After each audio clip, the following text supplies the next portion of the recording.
बोलिए श्री सद्गुरु महाराज जी की जय, सच्चे दरबार की जय, उमापति महादेव की जय, गुरुदेव आशुतोष महाराज जी की जय, सच्चे दरबार की जय। प्रिय भगवत प्रेमियों, हमेशा की तरह आज भी ईश्वर की असीम कृपा से आप तक सत्संग विचारों को पहुंचाया जा रहा है। भाइयों बहनों, सत्संग विचारों की प्राप्ति ईश्वर की प्रसन्नता मानी गई है। और जीवन में जब संशय आ जाए, जीवन में जब दुखों के बादल घेर लें, जीवन में जब कोई रास्ता नज़र ना आए, तो कहते रास्ता सत्संग के माध्यम से प्रशस्त होता है। और वो मार्ग दुविधाओं का मार्ग नहीं, वो मार्ग सुविधाओं का मार्ग नहीं, वो मार्ग है उच्चता का, श्रेष्ठता का, ईश्वर की नज़दीकी का, ईश्वर तक पहुँचने का। और ये मार्ग पथ प्रदर्शित होता है सत्संग के माध्यम से, सत्संग विचारों के माध्यम से। विचारों के अंदर, सत्संग के अंदर ऐसी शक्ति, ऐसा प्रभाव होता है कि माया के घने से घने आवरण में अगर कोई जीव है और उसे सत्संग विचारों का संग प्राप्त हो गया, सत्संग प्राप्त हो गया, तो ऐसा जीव जो माया के वशीभूत हो रखा है, वो भी माया की नींद से उठ करके परमात्मा के जागरण में जुड़ जाता है, परमात्मा के साथ जुड़ जाता है। इसलिए संतों ने, महंतों ने, महापुरुषों ने जो भी अवतार धरती पे आए, समस्त मानव जाति को समझाया, समस्त मानव जाति को जगाया। तो जगाने का जो माध्यम था, समझाने का जो माध्यम था, वो था सत्संग। इसलिए सत्संग विचारों को कहा कि बहुत बड़ी कृपा परमात्मा की कही गई, ईश्वर की बहुत बड़ी विशेष स्नेह कहा गया कि जिस जीव को भगवान प्रसन्न होते हैं, जिस जीव पे, उसको सत्संग प्राप्त होता है। इसलिए कहा बड़े भाग पाइब सत्संगा बिन्ही प्रयास हुए भवभंगा। भाइयों बहनों, इस सत्संग विचार आपको ईश्वर से जोड़ने के लिए होते हैं, आपके भीतर जागृति लाने के लिए होते हैं। जागृति सामाजिक भी हो सकती है, जागृति आध्यात्मिक भी हो सकती है, आंतरिक भी हो सकती है, और बाह्य भी जागृति, क्योंकि जागृति की आवश्यकता हर जगह होती है। जागरण की आवश्यकता, सचेतता की आवश्यकता, जागरूक रहने की आवश्यकता हर समय हर घड़ी होती है। और जो व्यक्ति जागरूक नहीं होते, जानते नहीं हैं, चीज़ों को समझते नहीं हैं, तो उनके लिए जीवन में आगे चल कर के बहुत बड़ा समस्या उनके सामने खड़ी हो जाती है। इसलिए सत्संग विचारों को बड़े एकाग्रता से सुनना है। और सत्संग विचारों का बड़ा असीम प्रभाव है। भगवान शिव माता पार्वती को समय समय सत्संग विचारों का संग करवाते हैं, सत्संग विचार उनके साथ होते हैं। आप रामायण को पढ़ेंगे, रामचरितमानस को पढ़ेंगे, तो कहीं आप माता पार्वती और शिव जी की चर्चा सुनेंगे, आपस में चर्चा कर रहे हैं, सत्संग विचार कर रहे हैं। कहीं याज्ञवल्क्य जी है, भारद्वाज मुनि जी हैं, कहीं गोस्वामी तुलसीदास जी लोगों के प्रश्नों के उत्तर दे रहे हैं, कहीं गरुड़ जी हैं, काकभूषणी जी हैं, उनकी आपस में चर्चा चलती है। और बड़ा सुंदर कहा जाता है कि जिस समय प्रभु श्री राम रावण के साथ युद्ध में व्यस्त थे, और व्यस्तता के दौरान, उस युद्ध के दौरान कहते कि भगवान पे नागपाश का प्रहार किया गया और प्रभु नागपाश में बंध जाते हैं। और जिस समय नागपाश में भगवान बंध गए, नागों के एक बंधन में बंध गए, और वो बंधन बड़ा जानलेवा, बड़ा इस प्रकार से, लेकिन उस बंधन को खोले कौन?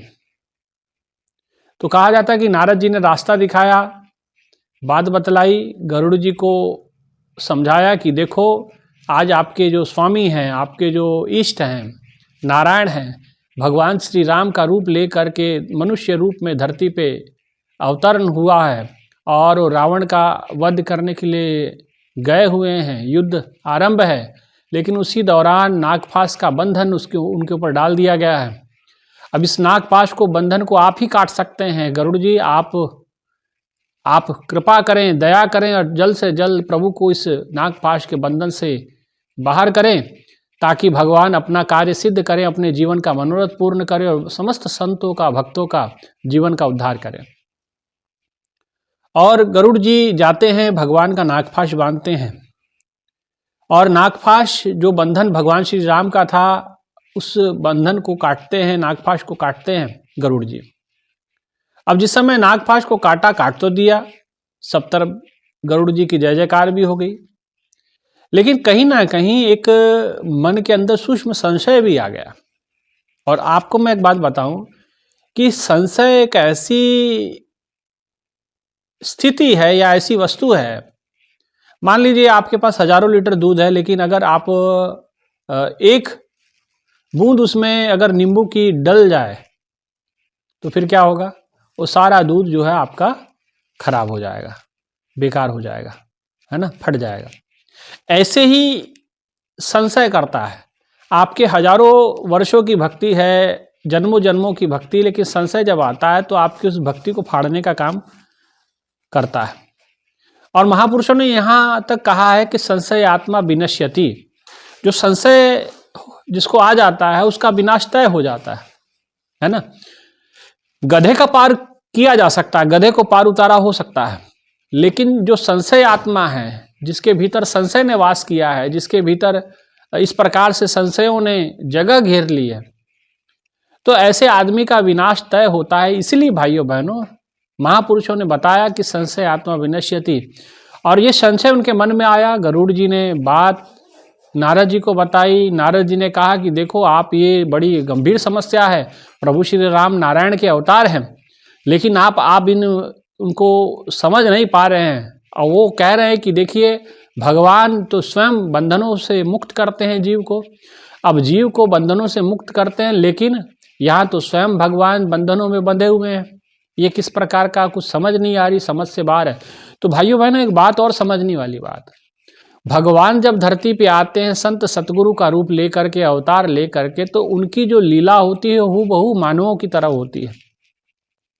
तो इसमें देखने वाले बड़े अचंभित हो जाते हैं, और यहाँ तक कि देवी देवता भी अचंभित हो जाते हैं। भगवान कृष्ण के विषय में जब आप कथा सुनते हैं तो वहाँ ब्रह्मा जी का संशय निवारण, आप उस प्रसंग को सुनते हैं कि कैसे ब्रह्मा जी के मन में तमाम प्रकार की संशय और घर कर लिया, और फिर लेकिन और तमाम बाल ग्वालों को वो किडनैप करके ले गए, कई वर्षों तक उन्होंने ब्रह्मलोक में रखा, लेकिन भगवान ने हूबहू ऐसे बना करके फिर से।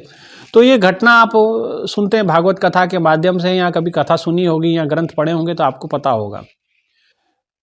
क्योंकि मानव के जो रूप में भगवान धरती पे आते हैं, तो वो केवल, अब देखिए, राम जन्म के हेतु अनेका, प्रभु जन्म के हेतु अनेका, अति विचित्र एक ते का, बड़े विचित्र हैं भगवान के जन्म।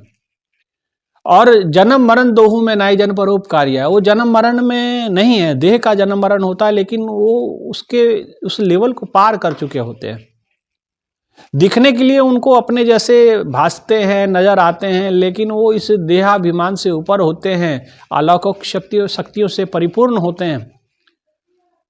और उनके मन में किसी प्रकार का लेकिन जो उनको देखते हैं उनके मन में संशय आ जाना स्वाभाविक है।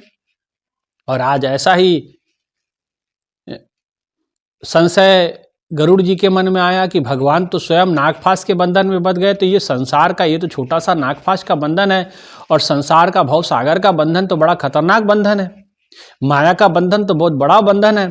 तो इस जटिल कटिल माया के बंधन से भगवान भव सागर कैसे पार कराते होंगे, जब तो ये स्वयं ही बंधन में बंधे हुए हैं।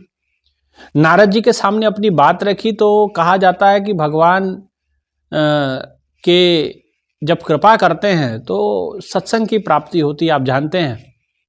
तो नारद जी ने कहा कि देखिए, ये संशय बड़ा खतरनाक है आपका, और आपकी समस्त जो भक्ति है प्रभु भक्ति है, और भगवान के आप स्वयं वाहन हैं। आप जब उड़ते हैं तो आपके पंखों से वेद मंत्रों की ध्वनियाँ निकलती हैं, और ऐसे गरुड़ जी आपके मन में इस प्रकार से संशय आ जाना, ये बहुत बड़ी दुविधा को दर्शाता है। इसलिए आप भगवान भोलेनाथ जी के पास जाइए और इस समस्या का निवारण करवाइए। और गरुड़ जी उड़ते हुए भगवान शिव के पास कैलाश पहुंचते हैं। कैलाश जी में जिस समय चर्चा चली तो भगवान ने कहा कि देखिए, आप जो है कागभूषणी जी के पास जाइए, और वहाँ जाकर के आपका संशय का निवारण होगा। तो कहते गरुड़ जी के पास, गरुड़ कागभूषणी जी के पास जाते हैं, और वहाँ रामचरितमानस में आता है, गरुड़ जी को समझाया कि बहुकाल करिए सत्संगा, तब ही होए संशय के भंगा। बहुत समय तक आपको सत्संग करना पड़ा, बहुत समय तक आपको सत्संग विचारों में रत रहना होगा और बड़े एकाग्रता से बड़ी चीज़ों को ध्यान पूर्वक जागरूक पूर्वक आपको समझना होगा, तभी आपके संशय का निवारण होगा। क्योंकि ये जो संशय आप कर बैठे हैं ये बड़ा खतरनाक है और आपकी समस्त भक्ति को खराब ही कर सकता है। इसलिए बहुत काल तक आपको सत्संग विचार करना पड़ेगा, सत्संग सुनना पड़ेगा और ध्यान करना पड़ेगा, तब जाके आपकी ये समस्या का, ये संशय का निवारण हो सकता है। और गरुड़ जी ने वही किया और बहुत समय तक भगवान के ये जो वाहन है गरुड़ जी, काकभूषणी जी के पास बैठ करके ये सत्संग सुनते हैं और वो अपने जीवन की भी घटना उनको बताते हैं कि देखिए केवल आपकी ने, मेरे साथ भी ऐसा हुआ है। मैंने भी एक बार भगवान पे, अपने गुरु पे संशय कर लिया, अपने गुरु का अनादर कर दिया, जिसके कारण से मैं कौवे की, इस काक की योनि में आ गया। वो बताते हैं कि एक बार मेरे गुरुदेव आए, लेकिन मैंने उनको प्रणाम न करते हुए भगवान भोलेनाथ को पहले प्रणाम किया और इस बात को देख करके, इस बात को वो जान करके भगवान भोलेनाथ ने मुझे श्राप दे दिया कि जाओ, तुमने अपने गुरु का अनादर किया है। क्योंकि गुरु अवज्ञा सह नहीं सके महेश। गुरु का अनादर, सतगुरु का अनादर कोई भगवान भी सहन नहीं करते हैं और उन्होंने श्राप दे दिया कि जाओ काक की योनि में जाओ। लेकिन मेरे गुरु की कृपा हुई, मेरे गुरु की दया हुई। उन्होंने भगवान भोलेनाथ से कहा कि प्रभु अनजान बालक है, क्षमा करें। भगवान ने कहा कि देखो इनका संशय, ये जो किए हैं ये क्षमा योग्य नहीं है, लेकिन आप इनके गुरु हैं और आप ऐसा चाहते हैं कि भाई आपके शिष्य को क्षमा किया जाए। अब श्राप तो मिल चुका है, वो तो वापस नहीं हो सकता। तो एक कार्य किया जा सकता है, वो क्या? वो ये किया जा सकता है कि आप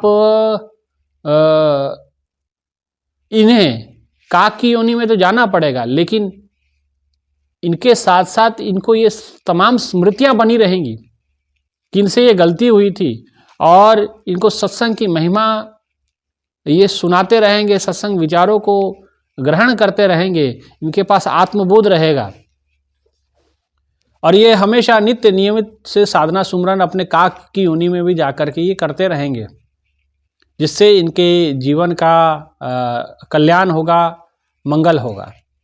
और भगवान भोलेनाथ जी का ये आशीर्वाद प्राप्त करके, तो भगवान ने समझाने का मतलब ये है कि गरुड़ जी, काकभूषणी जी के मन में भी जिस समय उन्होंने अनादर किया अपने गुरु का, या यूं कहे कि वो भगवान को दर्जा पहले देते थे, गुरु को बाद में देते थे। तो ये कारण से भी कहते अब ये भक्ति का मार्ग है, इसमें हर बड़ी बारीकी आपको देखनी पड़ेगी।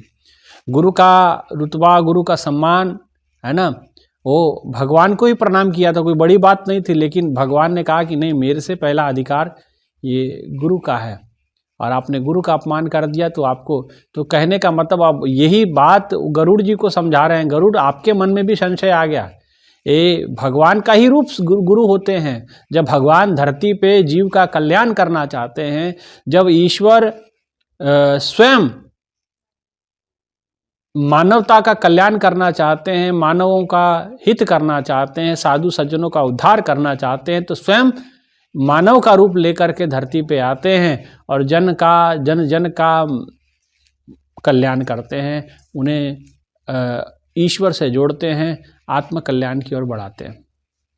इसलिए तुम्हारा संशय कोई बड़ी बात नहीं है। इसलिए आप सत्संग सुनिए और अपने जीवन के इस तमाम आए हुए संशय को दूर कीजिए, क्योंकि प्रभु का चरित्र ही कुछ इस प्रकार से होता है, संतों का चरित्र ही इस प्रकार से होता है। इसीलिए भाइयों बहनों, संशय नहीं, श्रद्धा को स्थान देना है। श्रद्धावान लभते ज्ञानम, जब श्रद्धा से युक्त हो जाएंगे तो आप इस ज्ञान आपके लिए उपलब्ध हो जाएगा, आपके लिए आत्मबोध उपलब्ध हो जाएगा, आपके तमाम माया का जो आवरण है आपके आंखों के ऊपर से उतर जाएगा और आप शुद्ध और बोध को प्राप्त करेंगे, ईश्वरत्व को प्राप्त कर जाएंगे। इसलिए भाइयों बहनों, संशय बड़ा विनाशकारी होता है। इसलिए संशय आत्मा विनश्यति कहा गया, संशय से विनाश उत्पन्न होता है। इसलिए हमें संशय को नहीं, श्रद्धा को स्थान देना है। और संशय आ भी गया, क्योंकि भक्ति का पथ है, तरह तरह की दुविधाएं हैं, बाधाएं हैं, विपदाएं हैं, लेकिन भक्ति के पथ पे अगर आप आगे की ओर बढ़ते हैं, संशय भी आएंगे, रुकावटें भी आएंगी, तमाम प्रकार की माया अपना प्रपंच भी खेलती है, लेकिन अगर आप मन के में दृढ़ संकल्प लेकर के आगे बढ़ते हैं, गुरु को प्रमुख स्थान देते हुए, गुरुदेव की कृपा को अनुभव करते हुए, उनके बताए हुए मार्ग के ऊपर चलते जाते हैं, तो आपका माया भी आपका साथ दे देती है। रुकावटें हैं, लेकिन जब गुरु कृपा साथ होती है तो रुकावटें भी आपको आगे बढ़ाने का काम करती है। जैसे कोई व्यक्ति नाव में बैठा है और नाव में आप जा रहे हैं, लेकिन जिस दिशा में नाव बढ़ रही है उस दिशा की हवा भी बह जाए तो नाव को गति प्रदान होती है। इसी प्रकार से अगर आप भक्ति मार्ग पे बढ़ते हैं, गुरु के वचनों पे पूर्ण रूपेण कार्य कर रहे हैं, अपार श्रद्धा के साथ आप आगे बढ़ रहे हैं, तो तमाम बाधाएं भी आपका मार्ग रोकने की बजाय आपको आगे बढ़ाने का कार्य करती है। आपके लिए रास्ते खुल जाते हैं, आप ईश्वर के और तेजी से बढ़ना शुरू करते हैं। इसलिए भाइयों बहनों, सत्संग का बहुत अधिक महत्व हो जाता है। इसलिए संशय नहीं, श्रद्धावान बने, श्रद्धा से मन को भरें, और श्रद्धा जिस समय मन को भरेंगे तो आप देखिएगा गुरु के प्रति अपार स्नेह आपके मन में उपजेगा, ईश्वर के प्रति असीम प्रेम आपके हृदय में उजागर होगा। आपके अंदर हर एक के भीतर आप गुरु तत्व को, ईश्वर तत्व को जानेंगे। हर काष्ठी पाषाणी, हर व्यक्ति जर्रे जर्रे में आप ईश्वर की उस झांकी का, उस मनोरम झांकी का सौंदर्य दर्शन प्राप्त करेंगे, अन्यथा नहीं। अगर संशय आत्मा रहेगा, संशय से भरा हुआ जीव रहेगा, तो वो ईश्वर तक तो क्या ही पहुंचेगा, है ना। और संशय से आप जानते हैं कि संशय कितनी बड़ी बीमारी है किसी के परिवार में। एक मान लीजिए एक रिश्ता है, पति पत्नी का ही रिश्ता है, पत्नी के मन में संशय आ जाए या पति के मन में आ जाए या बच्चों के मन में आ जाए, उस परिवार का क्या हाल होगा, उस रिश्ते का क्या उस रिश्ते की तार तार होने में क्या बचेगा? क्या वहाँ शांति सुकून हो सकता है? नहीं, वहाँ शांति नहीं मिलेगी, वहाँ सुकून नहीं मिलेगा। साथ में रहते हुए भी आक्रोश मन में उपजते रहेगा, आक्रोश के साथ क्रोध मन में उपजता रहेगा, एक दूसरे के प्रति अनादर का भाव रहेगा, सम्मान नहीं रहेगा। और फिर क्या होगा? अंत में वो रिश्ते भी खटास और रिश्तों के अंदर दरार, और कई बार तो रिश्तों में विच्छेद भी उत्पन्न हो सकते हैं। इसलिए ये संशय इतना खतरनाक होता है। इसलिए शुरुआती स्तर पे ही उसको ख़त्म कर दिया जाए। कोई बीमारी है, स्टार्टिंग हुई है, उसी समय उसका इलाज कर दिया जाए तो बेहतर है। जब वो अपनी स्टेज को आगे बढ़ाएगी, बीमारी और गहरी हो जाएगी तो दिक्कत हो जाएगी। इसलिए सत्संग क्या करता है? आपके संशयों को ख़त्म करता है। गुरु की कृपा से भीतर प्रकाश प्रकट होता है, और प्रकाश में सब कुछ दृष्टिगोचर होता है, सब नज़ारे बिल्कुल सही भाषित होते हैं। इसलिए भाइयों बहनों, हमें चाहिए हम डट करके सत्संग सुने, श्रद्धावान बने, श्रद्धा से ओतप्रोत हो, और अपने जीवन को सुखद, सुंदर और गुरु के चरणों में असीम श्रद्धा से युक्त करके उनकी कृपा का आनंद उठाएं। अन्यथा अंधेरा होगा तो आपको एक रस्सी भी सांप की तरह नजर आती। देखते होंगे ना घरों में, जब अंधेरा हो जाता है और वहाँ एक रस्सी का टुकड़ा भी पड़ा तो हमें ऐसा लगता है कि सांप है। क्यों लगता है? क्योंकि अंधेरा है, और अंधेरे में कोई दृश्य क्लियर नहीं होते, साफ नहीं दिखाई देते हैं, तो रस्सी भी सांप की तरह नजर आती है वो रस्सी, लेकिन अंधेरे का प्रभाव, मन में संशय कुछ इस प्रकार से आ जाते हैं कि वो रस्सी भी सांप की तरह नजर आती है, जबकि रस्सी निर्जीव है लेकिन वो भी जहरीली प्रतीत होती है, सांप की भाषित होती है। ऐसे ही होता है। इसलिए भाइयों बहनों, हमें चाहिए कि भीतर प्रकाश भरे, और सत्संग हमारे भीतर प्रकाश उत्पन्न करता है। इसलिए कहा, साध संगत में चांदनो सकल अंधेरो। और सत्संग में क्या है? चांदनी का मतलब रोशनी, प्रकाश है। ऐसा प्रकाश जो आपके जीवन को उज्जवल करता है, ऐसा प्रकाश जो आपके जीवन में रोशनी भरता है, ऐसा प्रकाश जो आपके समस्त अवगुणों को स्वाहा करता है। ऐसा प्रकाश सत्संग के अंदर, ऐसा प्रकाश है जो आपके जीवन को, जीवन की जो राह है उस पर रोशनी डाल करके और आपको पथ प्रशस्त करता है, और उस मार्ग पे चल के आप अपने जीवन के उस परम कल्याण को, परम उद्देश्य को प्राप्त करते हैं। इसलिए भाइयों, संशय आत्मा विनश्यति, भगवान पे संशय नहीं करना है, श्रद्धा रखनी है। और संशय से कहते संशय आत्मा विनश्यति, गधे का पार उतारा हो सकता है लेकिन संशय आत्मा का नहीं, जो संशय करता उसका नहीं हो सकता। इसलिए हमें संशय आत्मा नहीं बनना है, हम श्रद्धावान बने, श्रद्धा से युक्त होकर के गुरु के मार्ग पे, भक्ति के मार्ग पे आगे बढ़े। इन्हीं विचारों के साथ आज अपने विचारों को यहीं विराम देते हैं। आप सभी से आग्रह है कि चैनल को जरूर सब्सक्राइब करें और ज़रूर वीडियो को लाइक करें और मेरे फेसबुक पेज को भी लाइक करें, फॉलो कर लें। ठीक है। बोलिए श्री सद्गुरु महाराज जी की जय, सच्चे दरबार की जय, उमापति महादेव की जय, श्री कृष्ण बलदेव की जय, सियाबल रामचंद्र महाराज की जय। धन्यवाद।